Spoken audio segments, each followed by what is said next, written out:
Hi guys, welcome back to my channel. I'm so glad that you're here. It is Saturday. We are at the end of my second week in nursing school. I had 2 exams and a quiz this week, and they both went pretty well. So I thought that it would be a good time to share my top 6 study tips that I've picked up. Obviously, like over the last 2 weeks, but also things that I did in undergrad. Like, I've been a student for a very long time, and these things work for me. So I thought it would be good to share with you. I know that nursing school can be like extremely overwhelming when you're starting something new. It's hard to know how to study. I honestly wasn't quite sure what was going to work, what wasn't going to work, what the exams would look like. A lot of our exams have like NCLEX-like questions, and those can be really tricky. So like learning how to answer those and learning to look for the right answer is, half the battle. So this is what I found out has worked for me so far. I honestly think that this could be really helpful, give you a jump start. Everyone's study strategies are different, but I think these are pretty universal. Whether you're in nursing school or you're doing something else that you need to study, I feel like this could help you out. So without further ado, let's get into it. We're going to start with number 6, and that's to find a quiet study space. So this is especially for my nursing medical students. I am the kind of person that loves background noise. Like throughout undergrad, I would study at like cafes, and I had music in. Like, I wanted kind of not that like super silent library atmosphere. I just felt like I focused better in that case, and that is just not the same since starting nursing school. I've set up, you saw in my previous video, I set up a desk in my room. Sean has the second bedroom in our apartment, but I set it up in our room. I can close the door. It's very quiet in here. And when I go to study, some things that I would do: find a quiet space that you can be alone. Turn your phone on Do Not Disturb. If you're getting like texts and everything's lighting up, like, it's going to be so hard to focus. You're going to be checking your phone, and every time you like switch over to do that, even if it's just for a second, you're like derailing that flow that you have going on. So find yourself a quiet study space that you like, that feels comfortable. Make sure it's like an atmosphere that you feel good in and that you can really like settle down into. And then put your phone on Do Not Disturb, put it away, turn it over, whatever it takes to just really take that time to focus, because you're going to spend less time overall studying if you can spend some quality hours doing it, because then you'll really be absorbing and using that time to the best of your ability. All right, number 5 is listen to what the professor or teacher emphasizes. So I found this throughout my whole academic career. Like, you're gonna start to pick up on what comes up a lot. So like, you're gonna read about it, and then it's gonna be in your lecture, and then usually if it's something that's important, the professor will like say it multiple times in class. Like, most teachers don't want to like trick you. They want you to learn the information.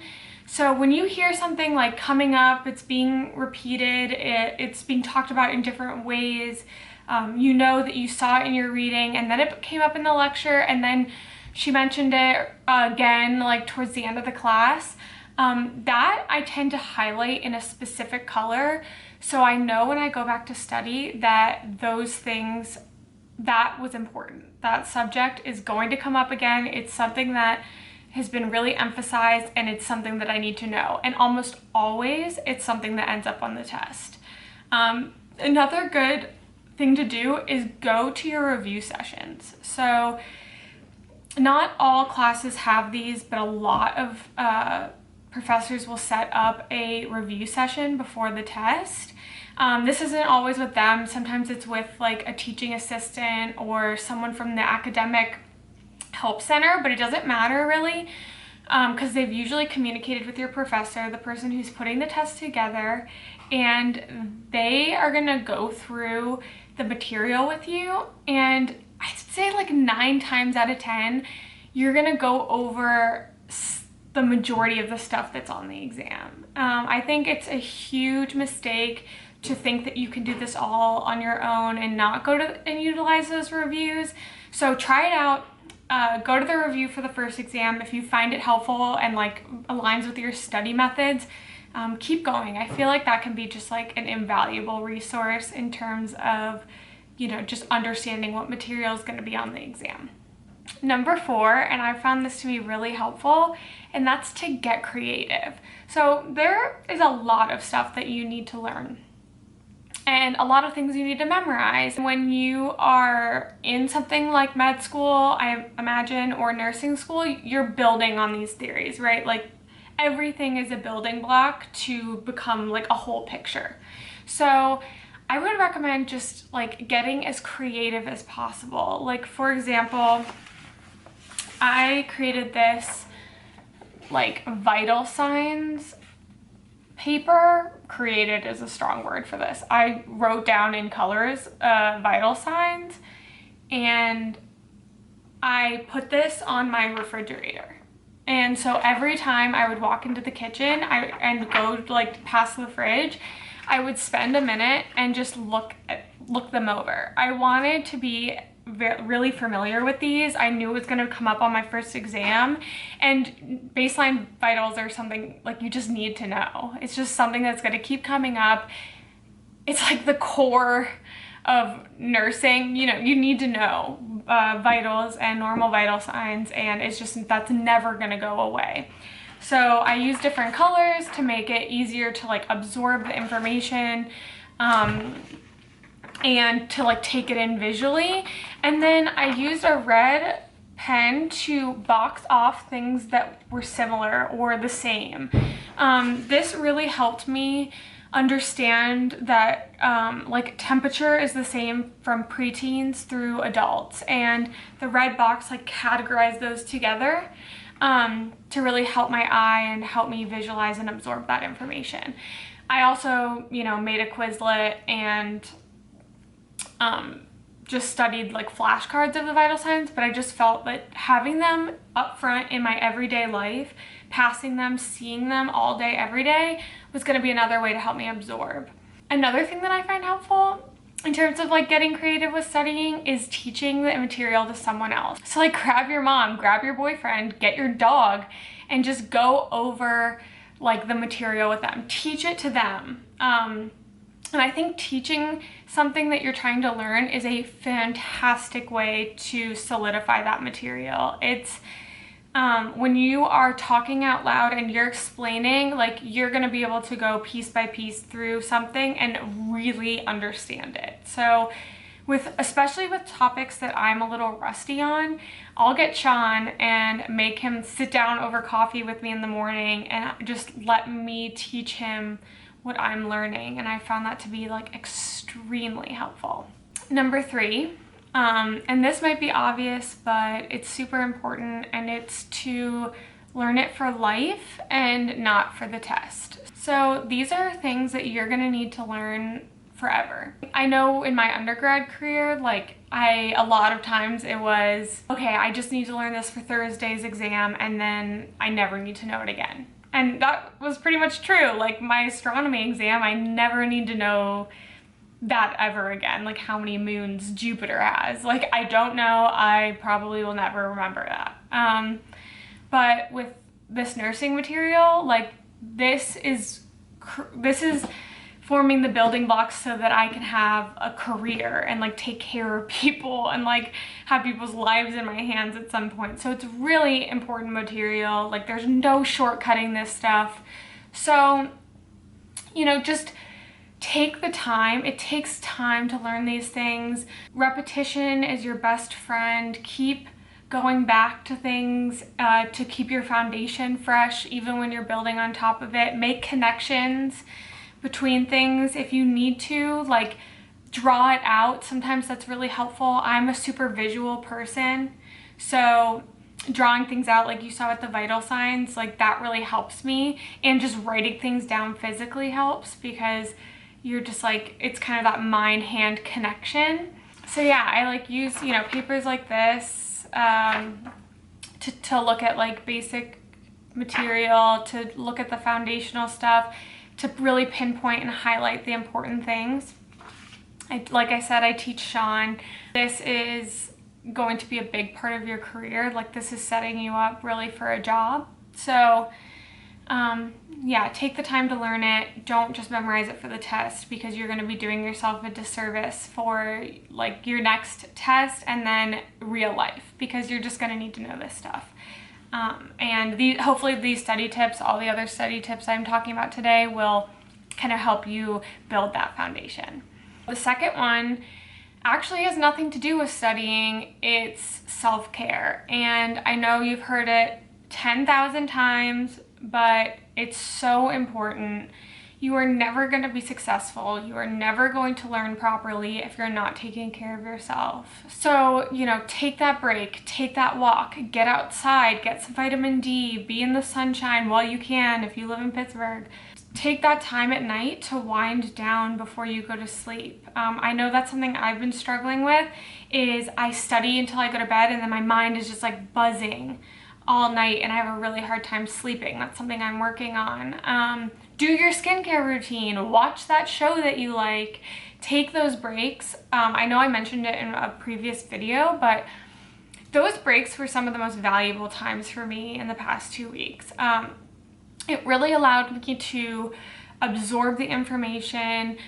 It gave me just like a breather. I was able to go outside and walk Olive. You know, I've been able to spend some time with Sean, to cook, to eat good meals. That's another thing. Make sure you're eating and you're eating properly. That's gonna help you feel your best and do your best. If you're eating like crap, you're gonna feel like crap, and that's honestly just the truth. And it's about, you know, feeling really good when you're going to study, because that's when you're going to absorb the information. That's when you're going to be kind of motivated and have the energy to do this. And it is a lot. This is a lot to handle. It's a lot for one person, and you are fucking crushing it. And you need to take care of yourself. That's just a fact. You absolutely have to take care of yourself. You are so important. You're number one in this, and just do what it is that you need, and that will really, really help you be successful. Okay, here we are at numero uno, and I think that this is just the biggest lesson I've learned since starting nursing school. It's, if you take anything away from this, this is it. Prioritize. There is so much to do, and especially if you're in an accelerated program, but I mean in traditional nursing programs as well, there is so much information. I think we have 12 chapters a week assigned, and you know, they're between like 20 and 40 pages, so you can do that math. And there just isn't enough time in the day. Like, I don't care who you are. That's just, there's too much to do and not enough time. And you need time to, you know, do the other things as well. Like we talked about, like you have to sleep. So learn to prioritize. Like, maybe reading this whole chapter isn't in my best interest. Maybe I need to look through the highlights, go through the lecture and see what the professor calls out and just focus on those parts of the book. If you don't have the best like reading comprehension, like you don't get that much out of reading a textbook, maybe that's not how you spend all your time. Maybe you find some videos on the concepts online. I can put a few good like YouTube resources for learning tough subjects down in the description box. But just learn to prioritize your time. Like, write out your week. If something's due in 2 weeks and you have something due tomorrow, like, you're gonna wanna do the thing that's due tomorrow. A tip for reading, because I've never had so much reading assigned in my life, and it can really take hours when your mind is wandering. You know, sometimes it's very dense material. So what I've done is set a timer for an hour and a half, and maybe that's too long for you, maybe that's too short. Find out what you kind of can allocate to that reading, and I just go. I just read, I don't look at my phone, I don't stop, I just keep going until that timer goes off, and then I'm done.